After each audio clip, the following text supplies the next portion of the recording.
So here's a QR code or a link that will take you to our website. So today we're talking about grant writing basics. And hopefully by the end of the session, you'll have a good idea of where you want to go to find opportunities, how you determine whether you're eligible, how you should approach writing a grant application, and what are the sorts of things that you have to include in your application. So where are some opportunities? Clearly, members of your board may be aware. You can do a Google search for, grants supporting my type of nonprofit. Many local organizations have foundations that support small businesses. There are regional foundation directories, but as you saw, Candid is probably the premier database that will provide you with all the private grants that are available. And as you saw in David's demonstration, you can actually see what type of organizations they're funding, what amounts, when their requests for applications usually come online and so forth. So that's a fantastic resource. The other resource for federal grants is grants.gov. And there are 26 different government agencies that put their requests for proposals up on grants.gov. So there are some others, and unfortunately, this is basically for Ohio, but you would find the same similar things in your state, on your state website, your city website, or your county website. The thing with these types of links, they go to areas where grants are volatile. The state gets some money for support. It puts out a grant announcement. When the money's gone, it's gone. So you have to keep checking these maybe every month or every quarter to be sure that you're not missing out on these. So are you eligible? That's an important aspect of applying for any grant. There are really two. If you're going for a government grant, you have to register in sam.gov. You get what they call a unique entity identifier, and it's used for any business that you do with the federal government. So even if you're looking at contracts, you still have to register in SAM. Private foundations generally will list their eligibility in their announcement, and it's often quite different from federal grants, but you will find it on your website and likely find it in Candid as well. So legal eligibility relates to things like the size, your business structure, and so forth. So again, most organizations will list very clearly who is eligible. If you're a nonprofit, do you have to be a 501c3? Most of the time, yes. One caution, both the government and local grants rarely fund startups unless they're specifically asking to start a new program. So, but you will find some organizations that will support startups, but they're not the usual types, and we'll get a list of those later. If you don't meet the eligibility requirements, if you're not the right size, you're not the right structure, don't bother applying because they won't even look at your application. If you're not clear exactly what the eligibility requirements are, all of the federal grants have a contact person that you can call. Many of the private grants will also have a program director, but in general, most of them will have some access where you can ask questions about it. So what are the things they really want to know? A major thing is, how's your track record, which means how long have you been in business? What have you accomplished? And how are you measuring your success? One of the things when you're starting a nonprofit that you should think about is, how am I measuring success? Because if you don't have some key performance statistics, very hard to convince people that you're successful. You've got to figure out, how am I measuring success? And it can't be just, we provided service to 15 clients. What was the service? What was the outcome? Those are important, very important. So you have to be very clear about how you're going to use the money that you're asking for, because they won't just hand you money. They want to know exactly how it's going to be used. So you want to have your business plan available, and especially a good financial plan. So if you have a SCORE mentor, they can help you. If not, maybe you should get one. But you definitely need a very good financial plan. And you only want to apply for funds that support your strategic and business plans. You don't want to try to change your organization to fit the requirements of the grant. That's not a good idea. You want a grant that is actually going to support the mission that you have stated in your bylaws.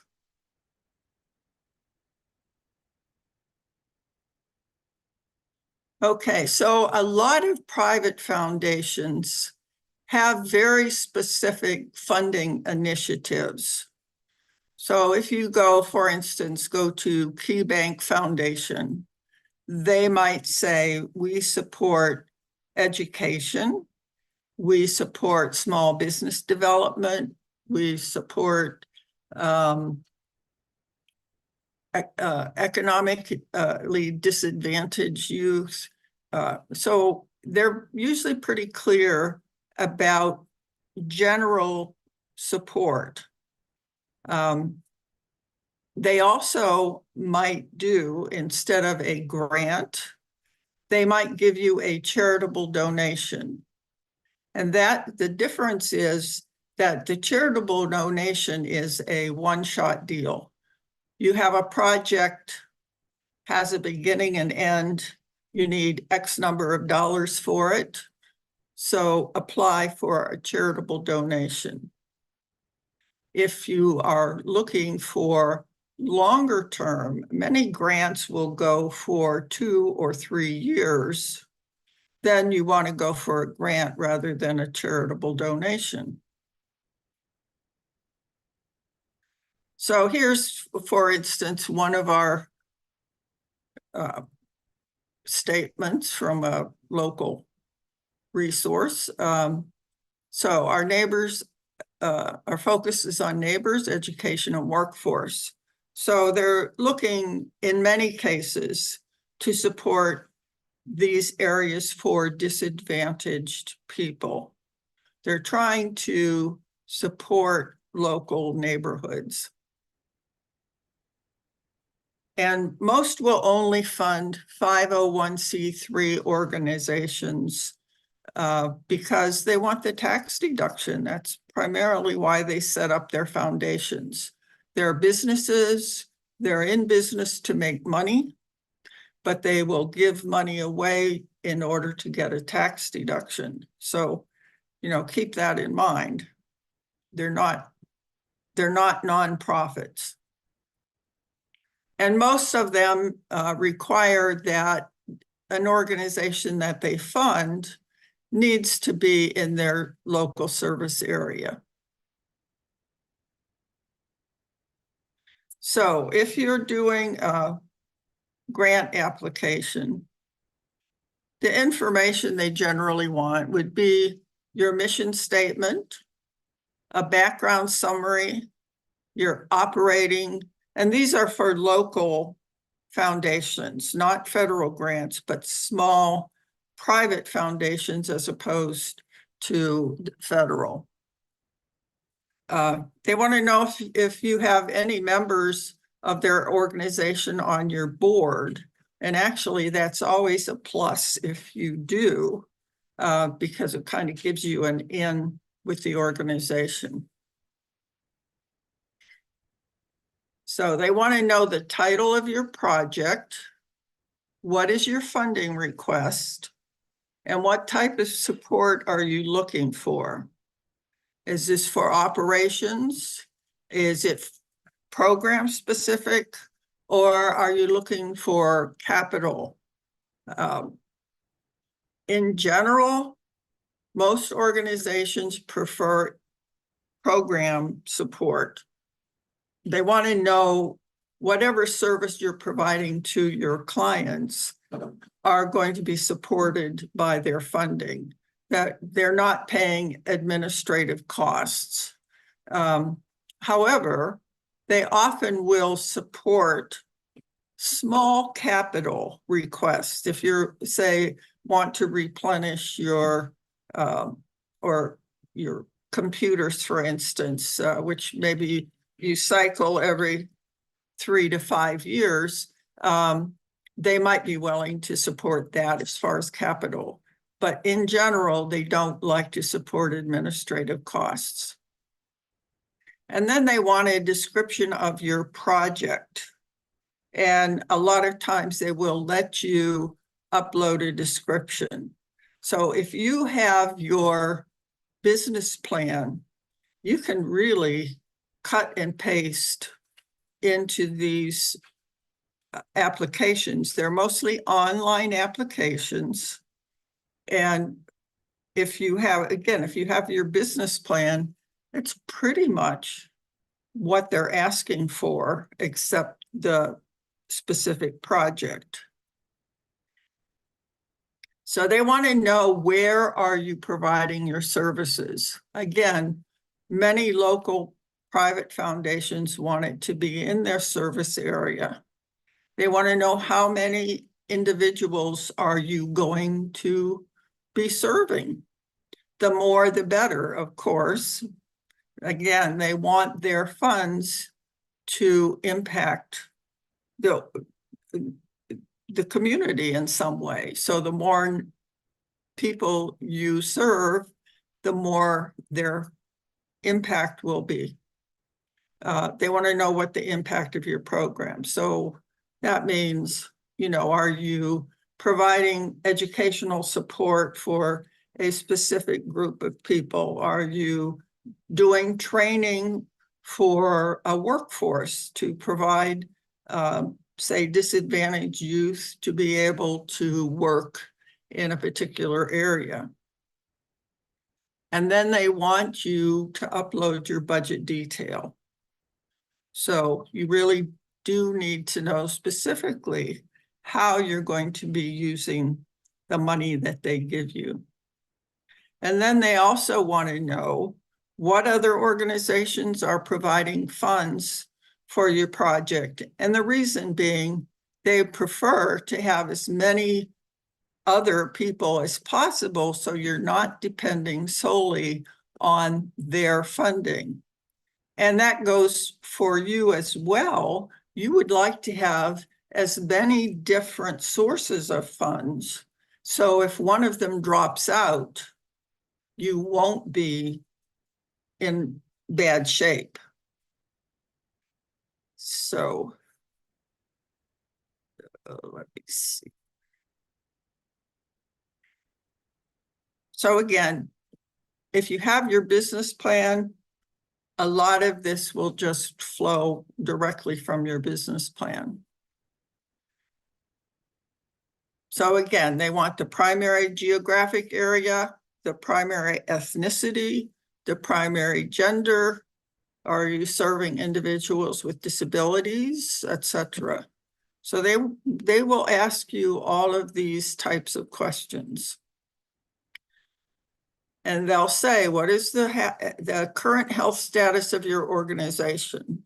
So they're looking to see, do you have a good structure, effective operation, so that if they provide funding to you, it's going to be used effectively. That's why they generally don't like to fund new startups, because they have no track record. They don't have, the funder doesn't have confidence that they're going to be able to effectively use the funds as they state they're going to. They also generally want to know, how have you been impacted by the pandemic? Did you have to change how you're operating? And if you have, what does that mean for your organization? And then again, I've taken these questions from some of the applications of our local foundations. So they often ask if you have a mission statement regarding DEI. If you don't, do you have plans to implement one? Do you have a strategy? Do you have an environment sustainability strategy? And what are you doing to positively impact climate change? So you're liable to run into all of these types of questions. So it's something that you should think about. If you don't have anything, you might think about, is it worthwhile for us to develop something? Or if not, what's our rationale for not doing that, so we can use that as an explanation. They also want a list of your board and your staff members, a copy of your IRS determination letter, your 990, which is your annual report, and your most recent audited financials. So those are the kinds of questions you're going to run into if you're applying for a local or regional private grant. Again, these are primarily online. You can cut and paste from your business plan. So it makes it pretty easy if you have a good business plan. Now, on the other hand, if you're looking at federal grants, the primary difference between private grants and federal grants is that private grants generally have specific areas that they will support. Federal grants, on the other hand, are looking for you to carry out a program that they have defined. So they don't want you to come up with your own program, which you do for the private grants, but they want to know, can you carry out this program that we're describing? So again, the best place to look for federal grants is grants.gov. You want to read the announcement, and the announcements are generally quite long and very, very detailed. So are you eligible? So they will again, identify if you have to be a nonprofit, how big can you be? Do you have to be affiliated with the university? Or, they give you a very detailed description of who is eligible, and they sometimes will give you a list of who's not eligible. So they're pretty detailed. Then they describe what program they want to have carried out. And then the question you have to ask for your organization, can we do this program? When you think about it, it might be related to what you're doing, but not exactly. And that might mean that you would have to hire new people. You'd have to develop new programs. You might have to do training. So there's a lot of questions that come up when you're looking to see, can you accomplish the program that is described in the announcement? And then, is it worth your effort? When you think about what you have to commit to the grant project, maybe it's more than your organization can handle, or maybe it just isn't quite the right time or the right fit. Or in the end, you might say, let's go for it. So the other question, do you have the fiscal infrastructure to meet the financial reporting requirements? Again, government grants require periodic, detailed description of where you are. Even if the grant is 2, 3, or 5 years, you have to do an annual report describing exactly what you've accomplished during that first year or second year. And if they don't like what they read, they'll come back to you with questions.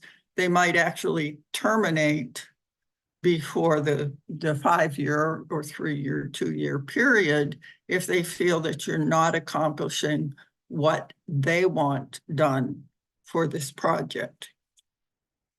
So again, in general, if you're a relatively small and new nonprofit, it's a real challenge to get a government grant. They're very competitive, which is not to say that you shouldn't apply. I often recommend to my clients to start with a local or regional private foundation, get a little experience working with those which are not as detailed and stringent as far as reporting, and then move towards government grants. So again, for government grants, you want to describe how you're going to implement the project. And again, how are you going to measure the quality of your work? What are your key performance indicators? What goals of the funding agency does the project fulfill? And then, can you meet the deadline? Sometimes the announcement comes out and you don't catch it right away, and it takes a lot of time to put together a response to a government grant. One of the things they will tell you is whether or not they require a letter of intent. Now, the rationale for that is, for most organizations, they want to know how many applications they're going to get, and particularly for the federal grants, they want to know because that will give them a good idea how big the study committee needs to be to do the evaluations of the grants.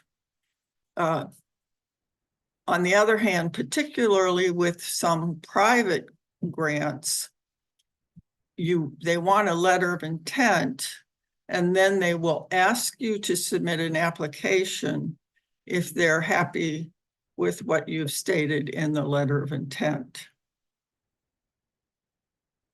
So again, even with a government grant, if you have a business plan, many times you can cut and paste in the appropriate sections, like the description of your organization, your past performance statistics, your job description, your financial data. Those can all come directly from your business plan.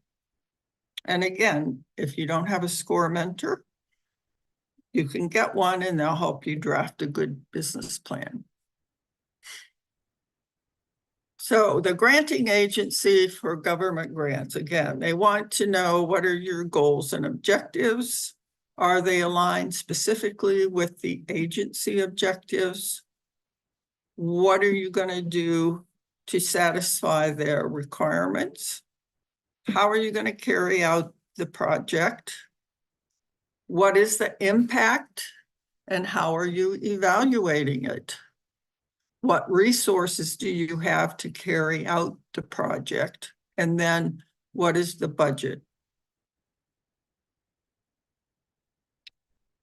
So if you're applying for a government grant, you want to outline the objectives of your proposal to align with those of the agency that is offering the grant. So you want to determine how your application will relate to those objectives. So this will be the basis for your stating your objectives or your specific aims of the application. So to give you an example, I applied for a grant where the request was to support the access of low-income or disadvantaged women to high-quality screening for breast, cervical, and ovarian cancer. Then also to assure early detection and treatment, and then a way to educate these individuals in prevention, treatment, and follow-up. So these were the objectives of the grant announcement. So private grantors will generally have objectives that support specific programs in the community, as I mentioned, low-income demographics, economic development, but you don't, again, you can decide what the program is, whereas the federal grants, they decide what the program is. So when you state your purposes, you want to detail what you're going to do to respond to the specific objectives of the grant. So my approach has always been look at the grant objective and tailor your objective to fit that particular objective that they've stated. So in their grant application that I applied for, they wanted to have access to screening for breast, cervical, and ovarian cancer. So my statement for my objective is to improve the access. I'm going to establish a mobile screening service that will visit areas where low income or disadvantaged women reside. And it will have all the equipment needed for screening. And I will schedule visits so that they coincide with the convenience of the women that we're targeting. So that aligns my first objective with their first objective. The second one was to raise awareness. So I'm saying to raise awareness, I'm going to do local newspapers, radio, TV, social media, distribution of flyers, and personal contact. So I'm going to blanket every place to make people aware that this mobile screening is available. And then to educate them, I'm going to present local workshops and seminars that will educate women in follow-up care. So I have aligned my 3 objectives specifically with the 3 objectives that were stated in the request for proposals. Now, over the years, I've done a lot of grant reviews for the NIH. And I have to say, if you take that approach where you're aligning your objectives with the grant, the proposal objectives, it makes it much easier for the reviewer to say, gosh, this is a fantastic response. So that grant could also be submitted for a local or regional grant. When you apply, you can send one application into the federal government and another application into local foundations as well. If you get multiple funding sources, you can take the one that provides the most funding and reject the others. So how are you going to carry out the project? This is really the bulk of your application. And one of the things that grant reviewers look at very closely, do you understand exactly how you're going to carry this out? What are the specific tasks involved? Do you have staff available to carry them out? And so you really need to demonstrate that you understand the work involved. And you can do this by citing your track record. We have done something very similar in the past, and here was the outcome. Again, private applications generally require much less detail from the government grants, but you still need to understand the implementation, even if you're not putting it in your report. So the outline for either one should be the same. What goes in the application is dictated by the grantor, whether it's private or government. It's not a creative writing experience. So for our project, I have to think about what equipment and materials will I use? Do they need to be developed? You know, well, I have to go out and get a van. I have to make sure that I have all the screening equipment needed. I need people to carry out those screening efforts. How will I recruit clients? So I've talked about using a lot of different media to make people aware. And then again, who will present the material? So if we're going to do educational seminars, what do they need to contain? Do we have staff members who can do those presentations, or do we have to hire somebody? So think about the detail of what you need to accomplish as part of the application. So do you have adequate staff? You know, if you look at what your staff is currently doing, can you take someone away from what they're currently doing and have them do what you're proposing? Or is that already part of their job? Will you need to recruit somebody? My approach has always been, if I needed to recruit new people for a grant, I would interview potential candidates before I found out whether the grant was awarded or not, with the understanding that they would be hired the minute we found out if the grant was going to be funded. The reason for doing that, if you wait until you find out that the grant is going to be funded, the problem you run into is it may take several months to hire somebody, and then you're way behind in getting the project going. So it's better if you can have somebody ready to start the minute the funds become available. And then if you have to do training, do you have space, equipment, people? Is there cost involved? So again, a lot of questions as you go through, how are you doing the implementation of the project? And when will the project be complete? Are you going to be able to do it within the time frame of the award?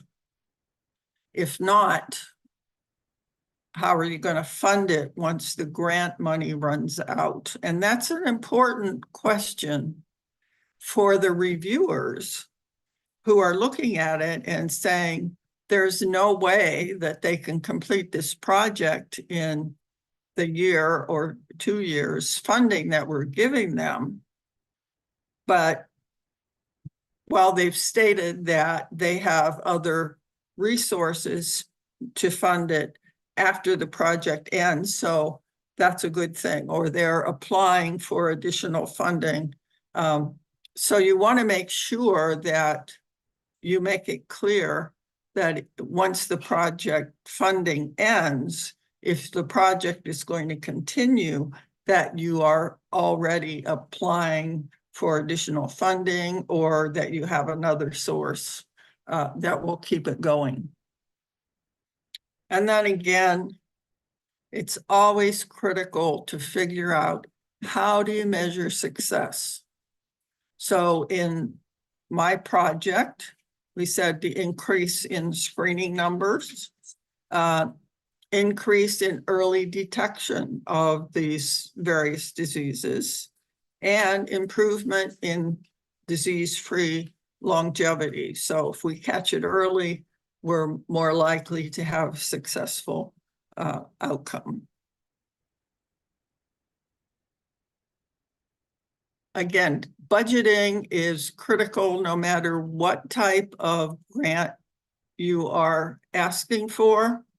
You need to know what you're going to use the money for, and make sure that you've included all of your costs. So to prepare a budget, you want to list all of the people who are going to be involved. You know, if you have a staff member who's full-time and you're going to take some piece of their time away from their current job to work on this one, you want to say, you know, 25% of their time is going to be allocated. Make sure that you include not only the salary, but the benefits. Make sure that you include salary increases if it's a multi-year project. The easiest way to justify the budget is to use the job description. For this project, this person is going to do whatever their job description is. You want to list all of the equipment and supplies that are going to be utilized. Again, you may have to buy new equipment. You definitely will use renewable supplies. You want to list any costs for the facilities. Are you renting or leasing a space? Maybe you have to increase space to carry out the project. So again, make sure you include that. Will you have to travel? If it's, again, a multi-site project, you want to include mileage, hotel, meals, etc. And maintenance costs. So you want utilities, if you have maintenance agreements on your equipment, all of those things. Because again, you don't want to sell yourself short and end up with less funding than you need. Again, almost always you have to provide some sort of a justification for the budget. And specifically with government grants, you have to be very detailed. So again, I use job descriptions. I think it's the easiest way to support what people are going to do. And this is just an example of what I might submit for the project that I'm doing. I have John Doe as the project leader. He'll procure all the necessary equipment and supplies, hire personnel, determine the areas to be covered, establish the schedules, etc. And Ms. Smith will be responsible for managing the van screening process. So she'll manage the technicians and other personnel and monitor the work output. So she'll make sure that the clients understand the results. So this is a pretty good justification. Now, Jane Smith is only working 9 months of the year. So we prorate the salary. So should you use a grant writer? Again, they can be an asset because they've had experience writing applications. However, they may not know enough about your organization. They're expensive and you're not allowed to put that in your application as an expense. And if you have a business plan, a lot of it can be cut and paste except for the specific project details. But if you hire a grant writer, you got to remember that you're responsible, and anything they put in the proposal has to be carried out as it's promised in the proposal. So you want to make sure, if you use a grant writer, that they truly understand what you're capable of and what you're going to do. Sometimes they can make your story more compelling. Again, you want in some ways to, again, have an emotional component about what you're doing. But it's got to be based on your business plan. One thing you want to be sure is run it through a grammar and spelling check. Make sure your budget figures have been checked. So these are all things that maybe a grant writer can do for you. And make sure that the application conforms to the formatting and length, et cetera, that are required by the agency. So in-house proposals can certainly be successful. Every organization that I've worked for that have submitted grants, we have written them all ourselves, and we've been very successful doing that. Partially because the staff knows the organization. They know what the detail needs to be to carry out specific parts of the project. They know the skill set of the available staff, so they know whether these people can actually do the job or not. And they also know what are your key performance indicators. On the other hand, it does take time for your staff to work on these things, so it takes them away from their routine work. So know who will be evaluating your application. The government agencies always publish a review committee. You can go to their website and they will list everybody who's on their review committee. Foundations, on the other hand, they might have a review committee.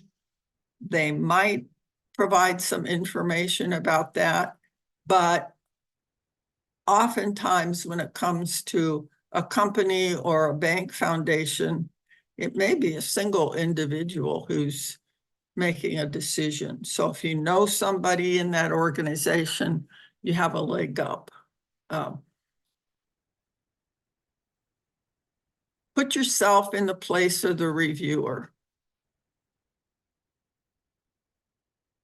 What would you be looking for? You want to know their objectives are similar to your agency's objectives. You want to know the project can be carried out, that they have the ability to do it, that they understand what needs to be done. And again, it's so much easier for the reviewer if you can really align your goals with the agency goals. Makes it easier for them to say, gee, this is a great proposal. So you want to be realistic. You know your organization. Don't propose objectives if you aren't sure that you can do them during the grant period. Be organized, be logical. So, if it would be helpful to have other people who are maybe marginal to your organization to review it and see if it makes logical sense. Don't use a lot of unnecessary verbiage and don't use jargon. These 3 or 4 letter acronyms need to be spelled out the first time you use them, because they may be the same acronym in different organizations or different disciplines, have different meanings. So spell them out. And sell your idea on paper. You want to give enough background to let the reviewer understand the compassion, the mission, and the overall capabilities of your organization. So you want to, if you write it, edit it, but ask for help. Again, have others review it. When you know something really well, you tend to be a little bit less detailed than somebody who's not familiar. And you maybe need to add in some additional detail to make sure that it's well understood. So if the format for the grant is included in the application, make sure that you follow them. If there's a page limit, make sure you follow that. If you have to, again, include budgets, determination letters, make sure that you upload all of them and work on meeting or exceeding the deadline. Again, if you submit it after the deadline, it won't even be looked at. So if you have questions, contact the program director. In general, they really are very helpful. They want to assist you in submitting an application. So again, be accurate. Again, the acronyms, if you're working with other organizations to complete the project, it's really helpful to get letters of support from them saying, we're delighted to be part of your project. Here's what we are contributing.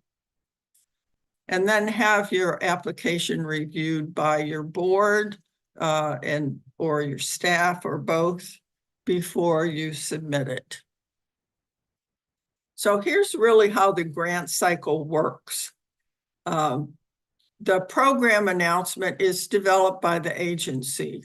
They decide what are their specific objectives, what are the eligibility, the deadlines, when the review is going to be done, and when the awards will be published. So they start out by announcing, publishing the announcement. They give you a deadline for the application. They then announce the awards, and oftentimes the funding then will be initiated almost immediately after the awards are announced.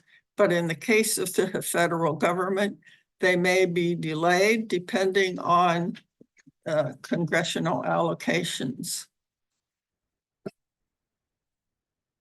So the time frame for government, from the time you submit an application to the time that the awards are announced, is generally 10 months. It's a very long time, but again, they have a study committee. They disperse the applications to the members of the study committee, who then have a period of time to do the reviews. They send in their reviews electronically, and then they generally will meet and resolve any discrepancies among the various reviewers regarding the scoring. And then it goes to the funding people to decide how many applications are going to be funded. And generally the way it works, again, with government grants, they prioritize by score, and they go down the list, and they fund every application that they can till they run out of money.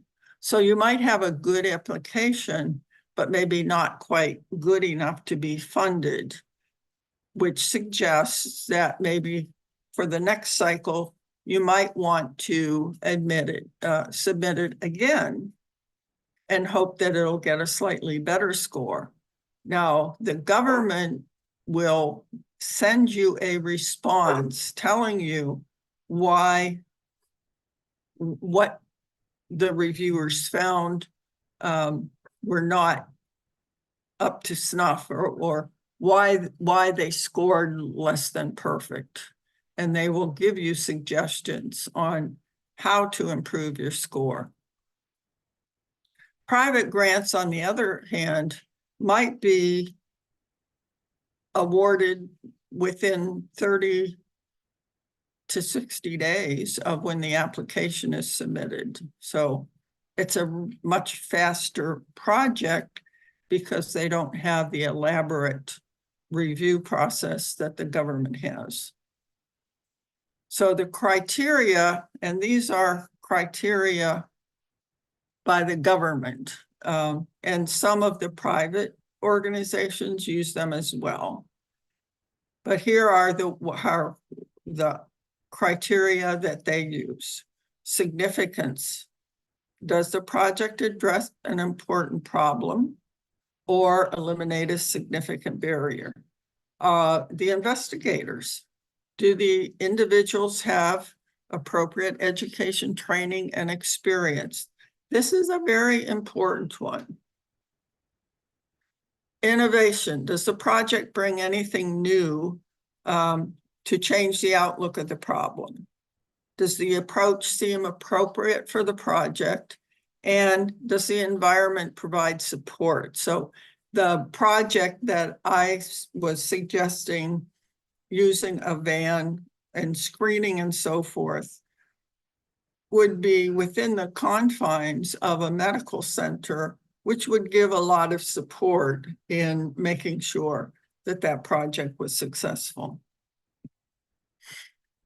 So don't be discouraged if your grant isn't approved the first time. Read the commentary of the reviewers and see where you can approve the application. You can submit it in the next cycle, or you can submit it to other funding agencies as well. So, as we say, fail is just the first attempt in learning. So I know there was a question about SBIR grants.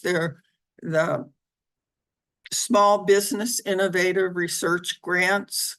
In general, those are pretty difficult and generally given to a specific project or product to help develop it and commercialize it. So if you're a small nonprofit and you link up with a for-profit that has the skills to help you develop and commercialize your project, then you could probably qualify for an SBIR grant. It usually comes in 2 phases. The first is developmental, and then if that's successful, they give you the second for commercialization. So let me take a look here and see what we have as far as questions.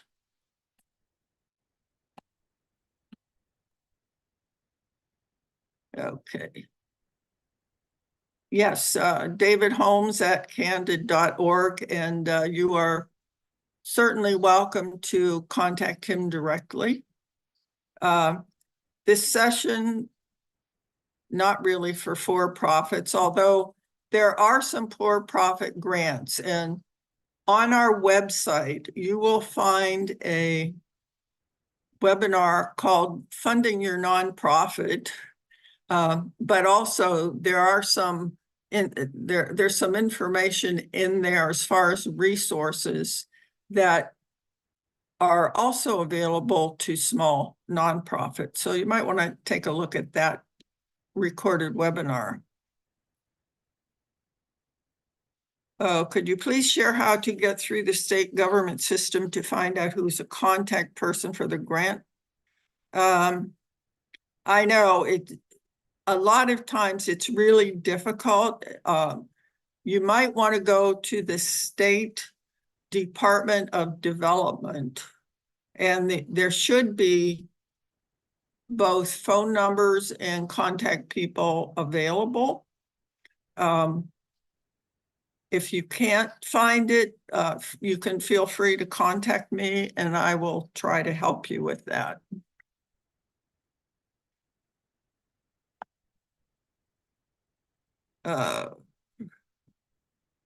Let me see. You will be getting, again, a copy of the slides and a link to the recording. Again, and any links in the any links in the slides would be live. You can contact me. Let me put my information in here.